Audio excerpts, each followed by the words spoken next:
Let's take another look at all things binge-worthy. Once again, Mr. Binge TV Guru is going to give us a list to discuss. You can catch him here on Al in the Afternoon and on Binge-worthy TV Guru on Facebook. I'm really feeling it with this new category you've got coming up here, Mr. Binge. Thank you for coming on the program. Glad to be here, Al.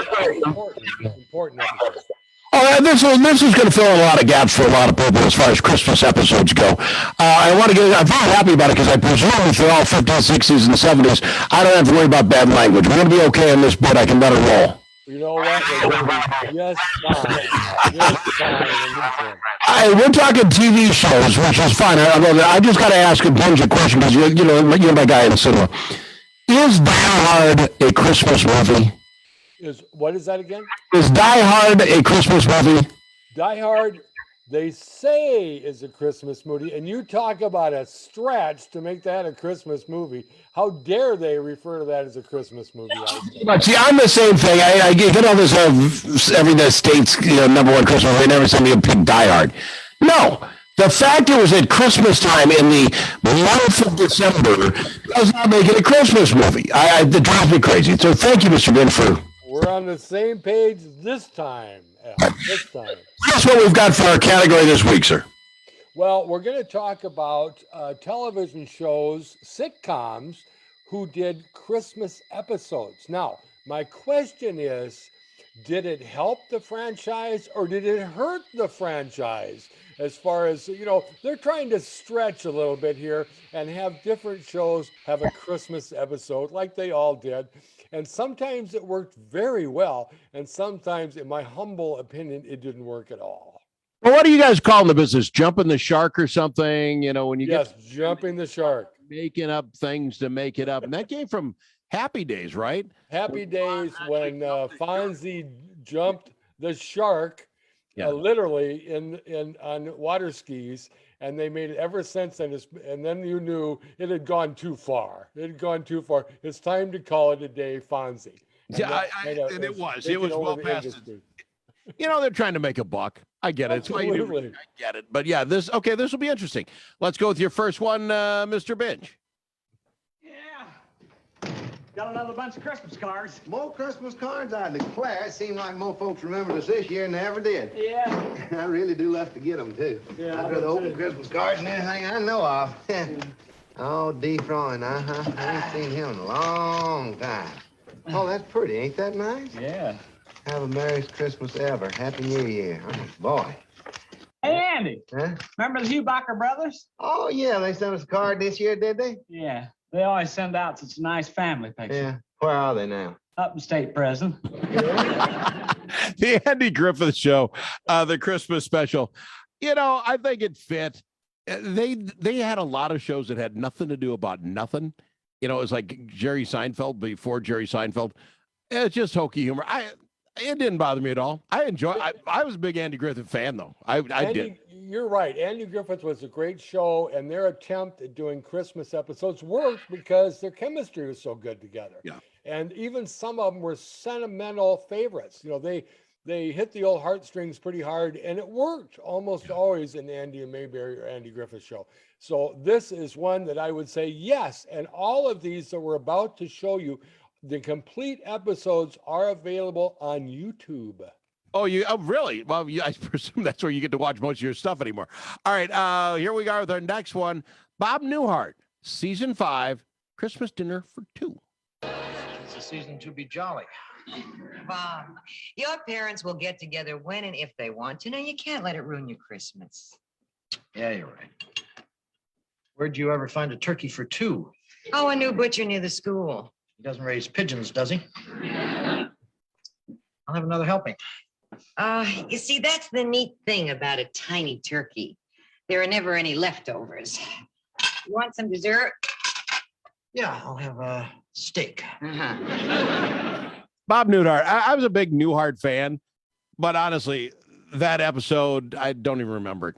It's not real memorable, but I like you. Love the show. You realize how this is two series in a row we're in a total agreement with? I know. It was a wonderful series. Questionable Christmas episode, but a great series.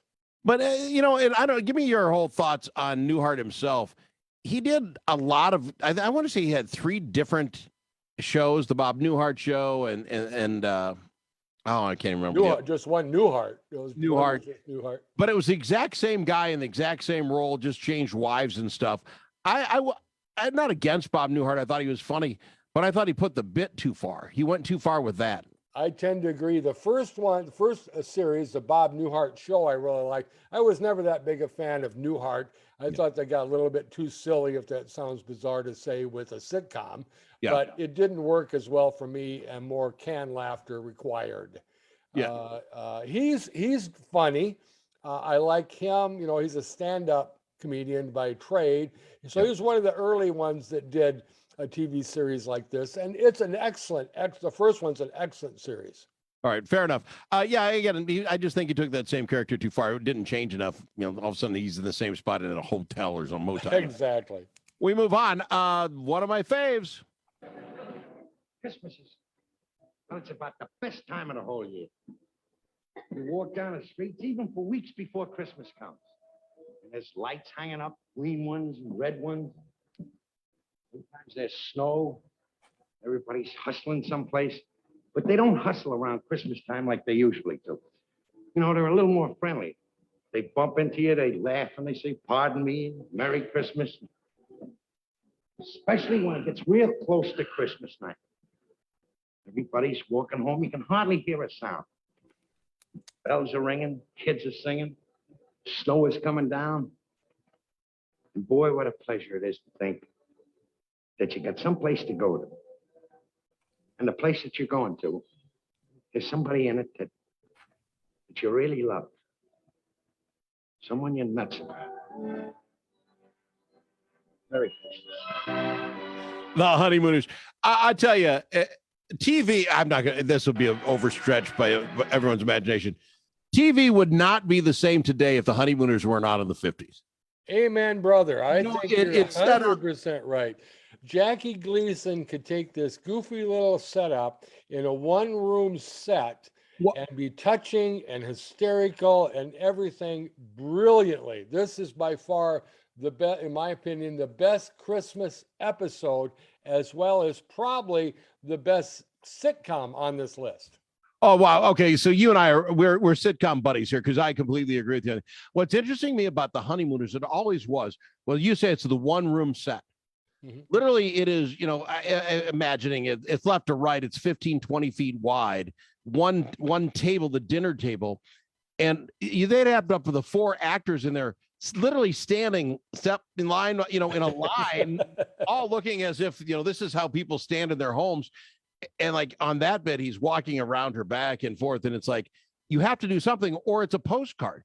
Yeah. They did all they could, but we've come a long ways in sitcoms and in just television, because that was, you know, premiere back then. He was the funniest guy on TV. Oh, and you're right. They have advanced so much since then. But the interesting thing is they have not improved the comedy one iota. This guy's every bit as funny as everybody that has all the technology, all the money in the world to do the new shows. This still holds up as one of the funniest shows ever. It was him. He was funny. I don't know how much he wrote it. I don't have any idea if he was in on all that, but he could deliver a line like nobody's business. So good for him. Absolutely. Now we might go different on this one. This next one, I have a lot of personal thoughts on. It's WKRP in Cincinnati. Jingle around the clock. Jingle and beat. Jingle bell, that's the jingle bell.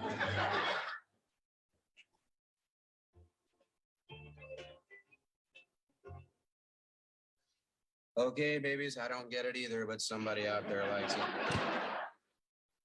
So we'll just keep shoveling through the seasonal syrup here for a few more days. Not too much time left of this good cheer and bad music.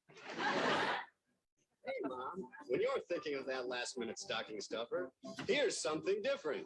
Shoes. Merry Christmas. Yeah. All right. WKRP in Cincinnati. Absolute personal favorite of mine is, just because being in the business, that sort of, I loved it. I thought it was a funny show. But there isn't an episode that can even compare, Mr. Binge, to the Thanksgiving episode with the turkeys falling out of the helicopter. It it's a landmark case. I'm sorry. I almost had to put that in with this. The heck with it being Christmas. I thought, how can I not show the Thanksgiving episode? Everything else pales to that Thanksgiving episode. Of all the comedy bits, it would have been 5-6 minutes total from him doing the play-by-play of the turkeys coming down. I don't know if there's a 5-minute better bit of television as far as comedies go than that. The first time I saw it, I was crying with laughter. Every Thanksgiving it's replayed, and I watched the whole stupid thing again. Honest to God, I thought turkeys could fly. I just, am I nuts? So yeah, the Christmas episode it is. I've seen that bit probably 100 times.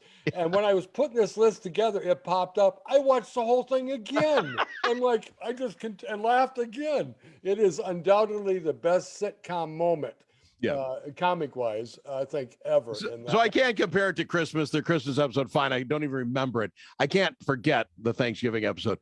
Let's go to break. We've got some other ones. The Monkees, the Brady Bunch is all coming up next on Al in the Afternoon. It's Mr. Binge, TV Guru.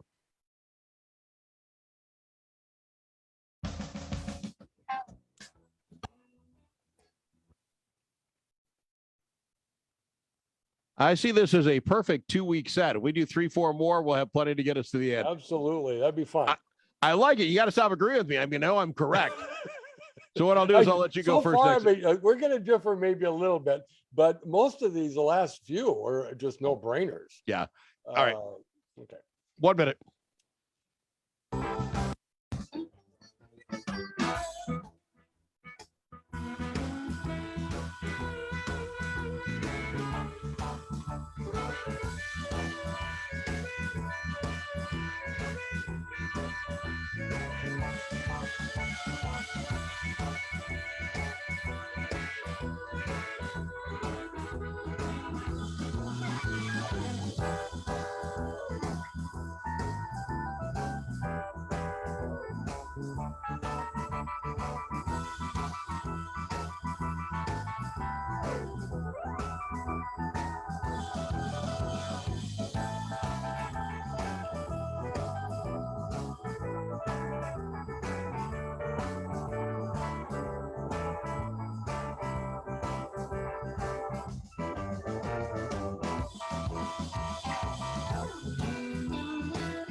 To the radio. Call Al in the Afternoon. 507-497-2777. We've got a Mr. Binge TV Guru talking Christmas sitcoms from the 60s and 70s. Were the Christmas shows just another fill, or was it decent and moved the plot along? We've got this next one. I'll let Mr. Binge go first on this one. How can anyone seriously discuss Christmas? What do you mean, how can anybody seriously discuss Christmas? Well, what is it? Give me one fact. Well, it's on December 25th, Mm-hmm.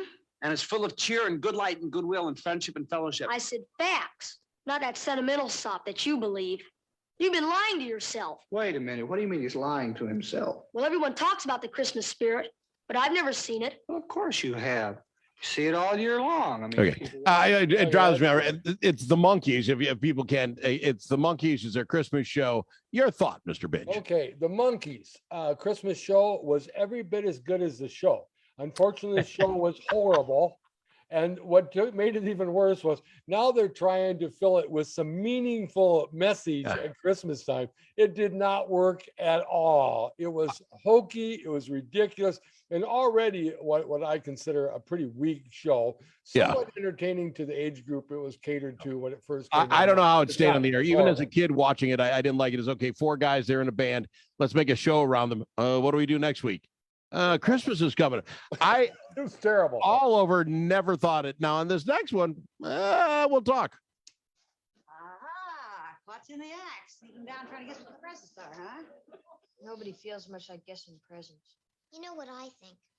I think we ought to postpone Christmas till Mom can talk again. I'm for that. Me too. Let's skip Christmas this year. Okay. It's unanimous. We'll cancel Christmas. Take the tree down. Get the presents back to the store. I'll throw the turkey away. Well, of course, it might disappoint your mother a little. She's had one tough break already. She and your dad were looking forward to us all having a wonderful first Christmas together. Well, why worry about how they feel? I'm sorry. I'm choking on the sugar of it all, Mr. Bit. The Brady Bunch, their Christmas. It's the first time the 3 girls and the 3 boys get to spend time together at Christmas. And I don't know, she lost, if I remember, laryngitis or something. Laryngitis is very sad episode. It's the worst thing ever. Someone got laryngitis, but okay. And I remember watching this originally at about 10, and it was horrible when I was 10. I'm like, this is sap from the word go. And already a sappy, could be, no, let me rephrase that. The worst Christmas episode on this list is what we just saw. Horrible. Okay. I will go with you. It's a horrible Christmas episode. It's not as bad as the Monkees. So I'm going to give it's second to the worst. But I love the Brady Bunch as a kid. I grew up with the Brady Bunch. Yep. I'm sorry. I got to go with, I lived with them. Yeah, they had good episodes and bad episodes. The one where she got hit with a football in the face, best episode ever. So, anyway, they're good ones. All right. There you go. We differ on that one. I think the Brady Bunch was overrated, awful. The only thing worse than the Brady Bunch was the Brady Bunch Comedy Hour. You ever saw that? That was like, oh my gosh, that was horrible. Anyway, horrible. No, the only thing that's worse than the Brady Bunch is the Partridge Family always followed right up the Brady Bunch. No clue what that was about. All right, we're up after this. Okay.